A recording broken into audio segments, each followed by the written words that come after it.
In the frozen heart of Scandinavia, where winter nights stretch for months and the sun becomes a distant memory, there are curses that outlive kingdoms, curses woven by gods weary of mankind's violence, curses that turn warriors into monsters that cannot be broken by steel or prayer.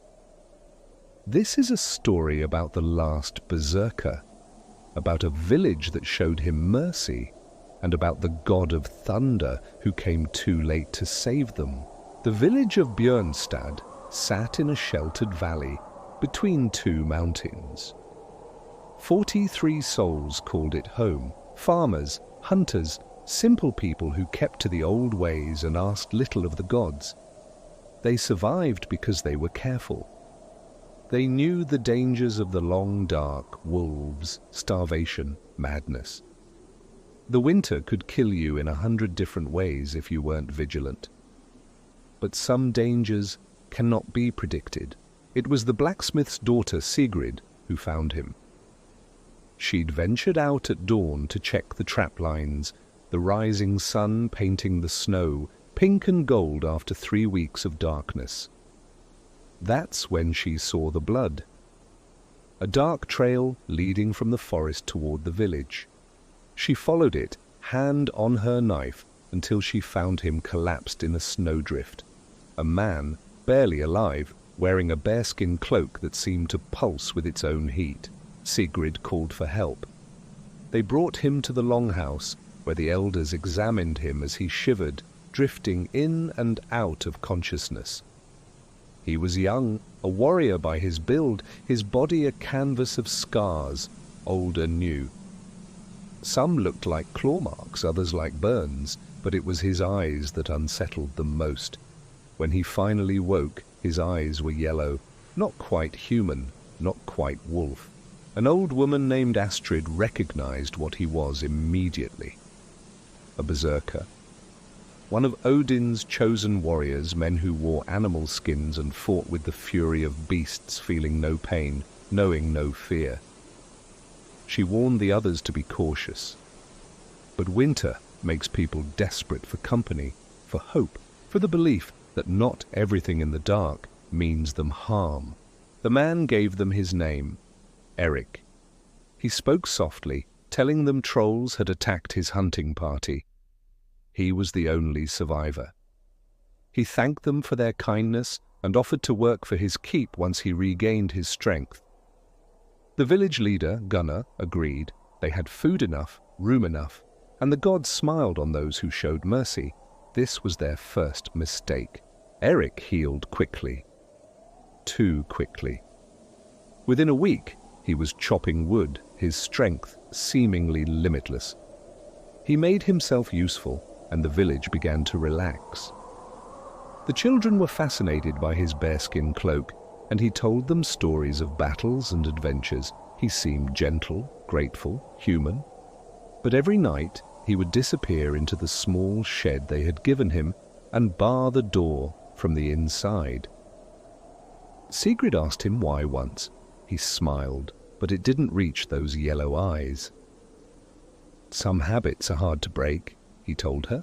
In the wilderness, you learn to sleep defensively. Sigrid didn't believe him. The first death came 3 weeks after Eric's arrival. They found Bjorn, one of the hunters, torn apart in the woods.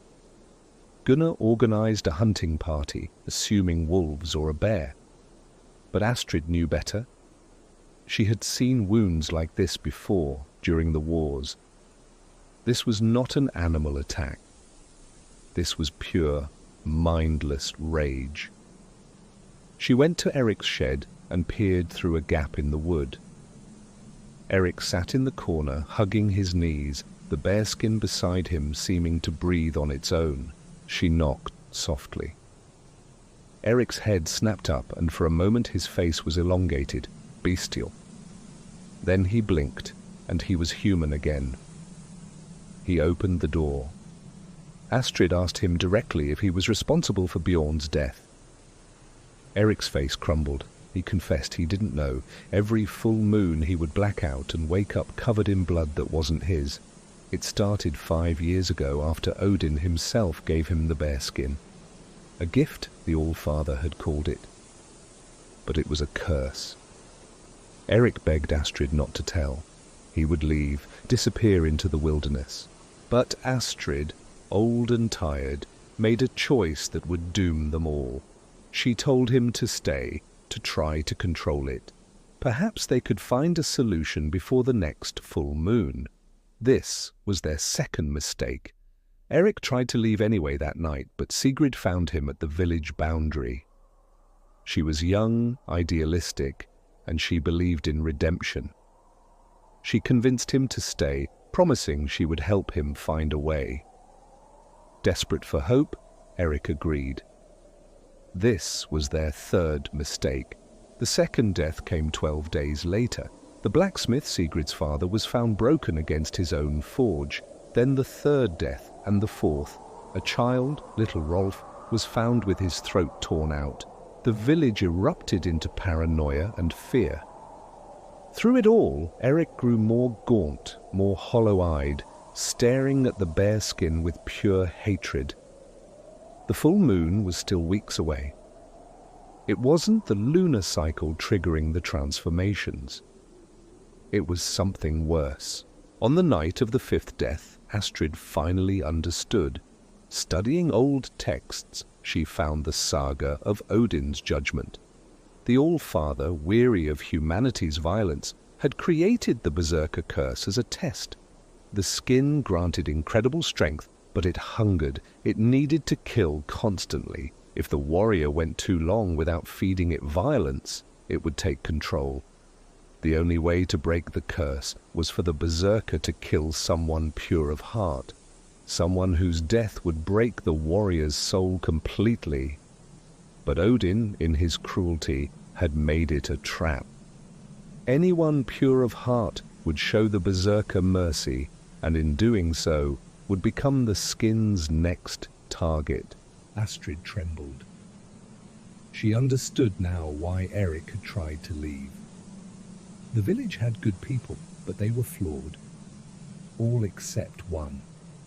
Sigrid. Astrid ran to Eric's shed, but she was too late. The door was open, the bearskin was gone, and so was Sigrid. She found them at the edge of the forest.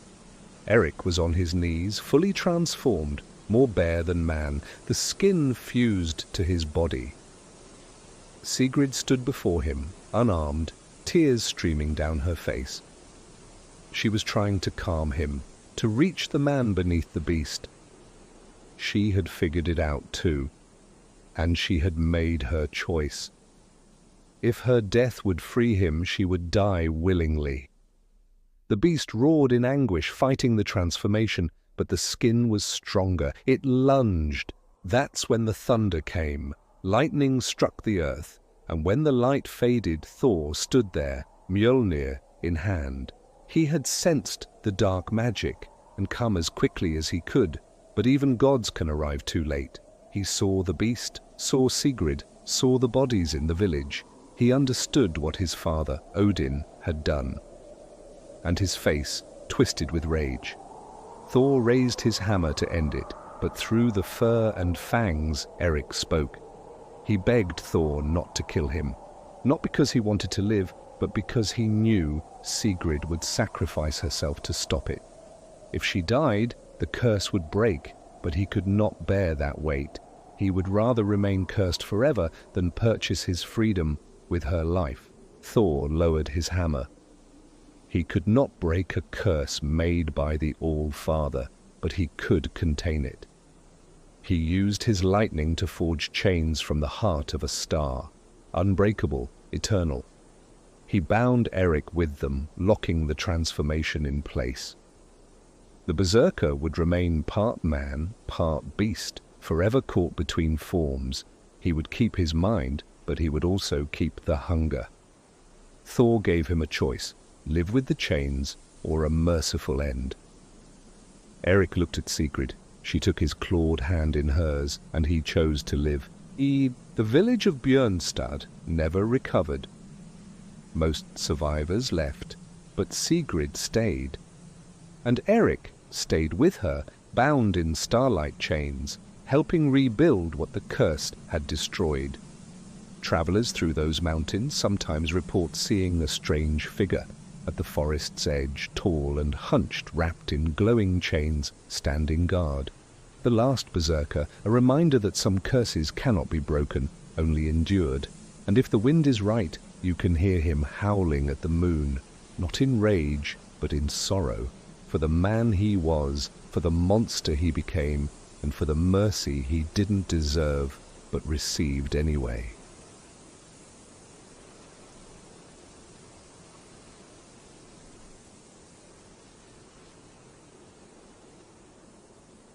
Thanks for diving into tonight's story from the enchanting Scandinavian woods. If you loved it, give us a like and hit that subscribe button for more amazing tales from the edge of myth and history.